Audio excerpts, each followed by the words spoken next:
Hello, this is the RPG Crawler, and welcome to another Indie Game Friday, where each week I take a look at an independent role-playing game. This week I'm taking a look at a roguelike, specifically Ananias, the roguelike. Developed and published by Slashware Interactive, it is available as a full paid version through Steam, and as both a paid and a free version through other outlets, such as Google Play and the Apple App Store. It was released on Steam, at least, on February 9th, 2017. The paid version is $4.99 US and unlocks certain classes and other features. Ananias is, to put it simply, a classic roguelike streamlined for modern devices. It seems to share a similar world setup with other games put out by its developer, but no knowledge of those games is necessary to enjoy this one. The storyline is actually relatively well developed for one of those games. A great evil threatens the land, and you are tasked with journeying into the unknown to recover a magic ring that can be used to thwart it. Or at least that's what I read it as. There are various NPCs whose stories you can uncover as you descend through the various worlds, and who may provide you help as you go. When you create a new game, you can pick between normal and hardcore mode, which governs difficulty. Then select a class and a companion. When you start, only 4 basic classes plus Shepherd are available, although the paid version has 4 additional options. Companion creatures can assist you in combat, and certain ones grant additional bonuses. This is important because they very much assist in your survivability as you go through. Interacting with the map, monsters, inventory, etc. is all done through mouse clicks, or taps if you're on a mobile device. You can easily journey from room to room and poke around within each room just by doing that. Each item, enemy layout, map, and so forth is randomized for every game and every level, and character death is permanent in true roguelike style. The purpose behind each level is to determine its exit and the rune that allows you to use that exit, which will then hop you to another map.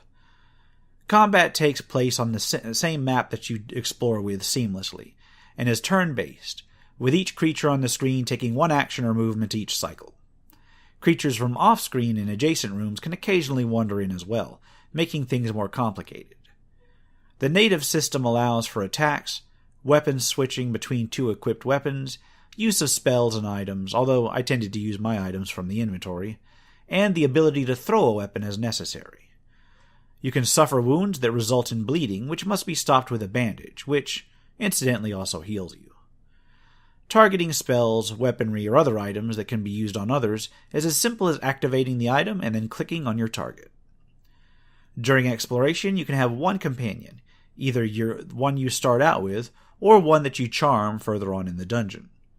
Later on, you can acquire things to help increase these companions' capabilities, and you can issue them orders in combat, so that if they're taking a beating, you can tell them to withdraw.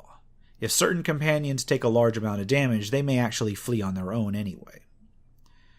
Weapons and armor you pick up do wear down over time, losing effectiveness, and should be replaced as more are found. You can also uncover various alchemy components, with which potions can be crafted. Fortunately, there's no need to worry about food or water. Likewise, there's no need to worry about experience. Slaying monsters merely clears them from your way. Instead, once you advance between maps, you are given a choice of patron gods, which can modify your abilities or grant spells.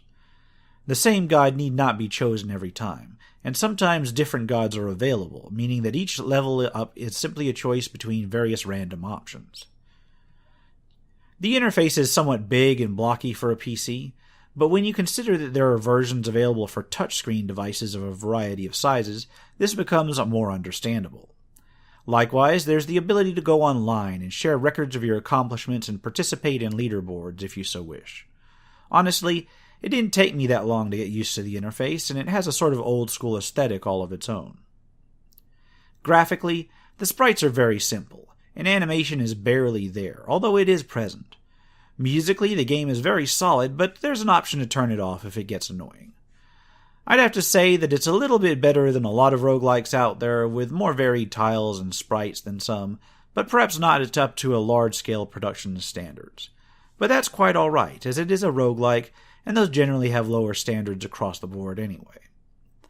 Honestly, it may be a little bit too simplified for those who love really hardcore roguelikes, but I believe it's just challenging enough for what it's trying to do, and the design choices made did speed gameplay quite a bit. For a quick roguelike, it's not bad at all, and the availability of a free version does make it an attractive time killer. It is, in my opinion, well worth taking a look at for an afternoon. And I'll wrap it up at that. This has been the RPG Crawler with Indie Game Friday. Ananias. If you like what you've seen, remember to leave a like, comment if you've got feedback, and subscribe for more RPG content. Until next time, take care and goodbye.